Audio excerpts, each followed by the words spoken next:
নাফরমান যখন কবরের প্রশ্নের জবাব দিতে পারবে না, তো আল্লাহ তাআলার পক্ষ থেকে ফেরেশতাদেরকে বলবে, আফরিশুহু মিনান নার ওয়ালবাসুহু মিনান নার ওয়াফতাহু লাহু বাবান ইলান নার। আমার বান্দার কবরের মধ্যে জাহান্নামের বিছানা বিছিয়ে দাও, জাহান্নামের পোশাক পরিয়ে দাও, জাহান্নাম বরাবর দরজা খুলে দাও।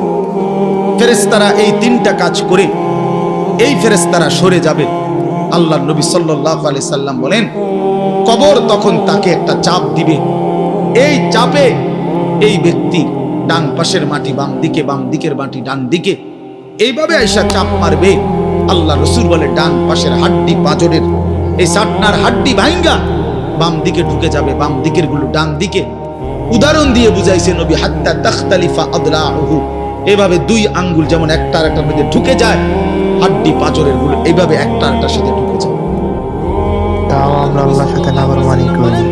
ওয়া ইউকাইয়াদু লাহু মালাকুন আবকামু ওয়া আসাম্মু ওয়া আ'মা।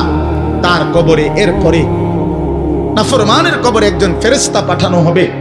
এই ফেরেশতা তিনটা গুণ, এই ফেরেশতা বোবা, এই ফেরেশতা বধির, এই ফেরেশতা অন্ধ। সে কথাও বলতে জানে না, কানেও শোনে না, চোখেও দেখে না। আল্লাহ রাসূল বলেন, ফায়ুতরাবু লাহু বিমিতরাকাতিম মিন হাদিদ। এই ফেরেশতা তখন তাকে লোহার গুর্জ, লোহার হাতুড়ি দিয়ে নাফরমানের বারবাতান বাইনা উযুনাইহি, দুই কান বরাবর মাঝখানে আঘাত করবে। এক একটা আঘাতে ফায়াসিহু সাইহাতান, নাফরমান এভাবে চিৎকার করবে, ইয়াসমাউহা মান ইয়ালিহি ইল্লা সাকালাইন, মানুষ এবং জিন ব্যতীত আল্লাহর কসম গোটা সৃষ্টি এই নাফরমানের আওয়াজ শুনতে পাবে। সময় থাকতে আল্লাহর পথে ফিরে আসুন, নয় আপনারও এমন অবস্থাই হবে।